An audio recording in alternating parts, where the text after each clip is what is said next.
Bueno, hoy vamos a poner una duda que me han hecho esta semana de cómo puedo diferenciar entre una comisión de servicios del artículo 64 de una atribución temporal de funciones del artículo 66 del Real Decreto 364 del año 95. Pues grabaros a fuego que el artículo 64 son puestos que están vacantes en la RPT, ¿vale? Así lo establece ese artículo 64, que dice cuando un puesto quede vacante podrá ser cubierto, ¿vale? El 64.1 que nos establece cómo son cuando va a ser una comisión de carácter voluntario, o el punto 2 de cuánto es forzoso, ¿vale?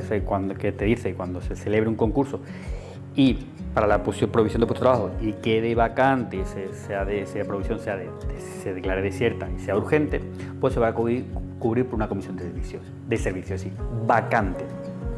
Vamos a ver una RPT para que lo visualicéis. Esto es una RPT, en este caso es un pantallazo de un trozo de la RPT del Centro Penitenciario de Tenerife. Pues aquí veis los diferentes puestos. Vamos a poder repasar ese artículo 74 del TREVES que os dice que lo ponemos aquí, que en eso te va a poner la adivinación, las retribuciones complementarias que cobra y también al final te va a decir si ese puesto está vacante o no vacante. Es decir, cuando no está vacante significa que hay un titular, por decir, fulanito Pérez, que ocupa ese puesto. Y cuando está vacante es que no hay nadie que esté ocupando ese puesto. Os hacemos aquí una ampliación donde vemos que el coordinador de servicio interior, pues al final NV, ¿qué significa? Que no está vacante. ¿Eso qué significa? Que hay un titular. Ahí fulanito Pérez está ocupando ese puesto de trabajo. Sin embargo, para coordinador de servicio, ahí esa plaza está vacante. ¿Eso qué significa? Pues que no hay nadie ocupando ese puesto. Bueno, pues en esos casos que está vacante, se puede ocupar por una comisión de servicio. Para el 66, atribución temporal de funciones. Aquí ponemos este cuadrito que lo resumen. También se hace con carácter provisional y va a ser para funciones especiales que no estén en la RPT, que no estén establecidas en esa RPT, o también por un mayor volumen temporal u otras razones coyunturales no puedan ser atendidas con suficiencia por los funcionarios que establezcan permanentemente trabajo en esa unidad. En esos casos podremos poner una atribución temporal de funciones, pero no ocupan puestos de RPT. Esa es la diferencia con el 64.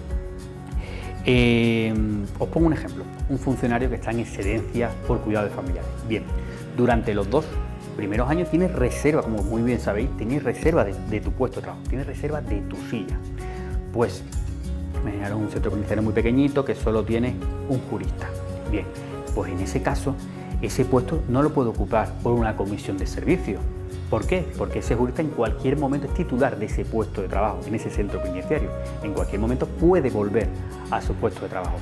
¿Cómo lo podría hacer? Pues una de las formas que puede hacerlo es por una atribución temporal de funciones. Ese centro penitenciario pues tiene que rellenar informes, tiene que hacer unos trabajos que no hay nadie que lo esté haciendo, pues se podría hacer por un artículo 66, pero en ningún caso por un 64, porque ese puesto no está vacante. Detrás del puesto hay un titular, aunque no esté desempeñando el puesto de trabajo. Otro ejemplo que también fue preguntado en el examen oficial, una persona que esté liberada porque esté en labor del sindicato, pues ese puesto sigue estando ese titular, por tanto no se puede cubrir por una comisión de servicio. La respuesta correcta era atribución temporal de función, es decir, esa unidad estaba generando un mayor volumen de trabajo que no había nadie que lo hiciera, pues lo cubro por una atribución temporal de funciones, porque no esté vacante. Cuando esté vacante sí puedo hacer una comisión de servicio.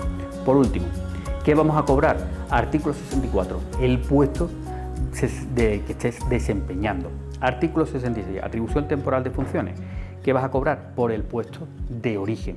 Y por último, y así repasamos, el artículo 65, que lo ponemos aquí, nos habla de comisiones de cooperación internacional. ¿Ahí qué vas a cobrar? Pues ahí ni uno ni otro. Ahí simplemente te dice la literalidad que la resolución que acuerde esa comisión en función de los términos de cooperación a realizar se pondrá si percibe las retribuciones del puesto de origen o el puesto que va a desempeñar.